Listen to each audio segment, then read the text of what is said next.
So my first job as an actor was I booked this Target commercial, and is my first role where I had speaking lines.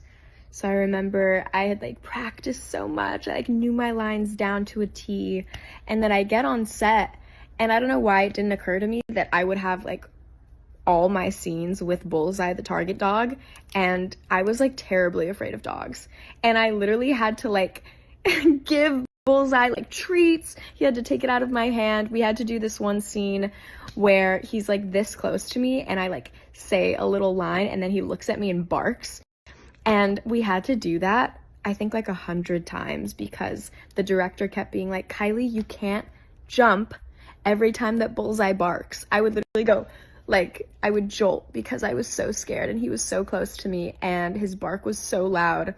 And I was trying so hard not to flinch every single time. But yeah, they were not too happy with me because they were like, literally, we found the one girl who's afraid of dogs. And every scene is with her and Bullseye.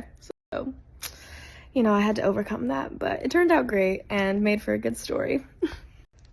Something that is coming to mind for me right in this very moment is definitely the Oklahoma show, where for some reason the arena gifted us these like toy horses that we were all like riding on, you know, those like little like I can't even explain this, the horses that you like will see at like a random like convenience store where you can like ride it and whatever, very much like very throwback, very like childhood core. But they had a bunch of those little mechanical horses like backstage, and we were all like riding them around and like racing each other. And I remember I was on the back of MK's, and like there's so many videos of me just like falling off on the back of his little horse. And you know, it was not too cute, but we were having a time. That just goes to show that, you know, we are all just kids at heart and we could not resist racing each other. We're all like in our late teens and having a full-on race on these little toy horses. It was honestly a blast and I would do it again. I absolutely loved playing tag with everyone on stage. It was CJ. It was definitely him and like the other dancers. They all kind of started the tag bit. And we just all like caught on to what they were doing and we all just kind of jumped in on it.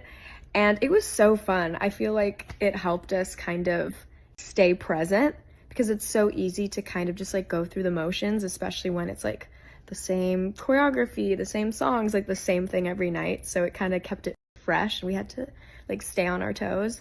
And Josh and I had a bit after Night Falls where we would just tag each other back and forth right at the end, right as the spotlight's going down. We would always try to tag each other. And that was like the clip that I posted that like did really well. I think people just thought it was so funny that it's like night falls, pitch black. It's like such a dramatic moment and then we're like dee, dee, dee. It was so funny. I would say, well, the part of the show on tour that was so stressful for me was my Flesh and Bone, well, my Love Ain't It performance straight into Flesh and Bone, because that change, when I tell you, I had 30 seconds. I have 30 seconds to change from my Love Ain't It costume into my Flesh and Bone costume. And it's a full-on change. Top, pants, shoes, everything. And we had to have like all the costumers like in the tent with me.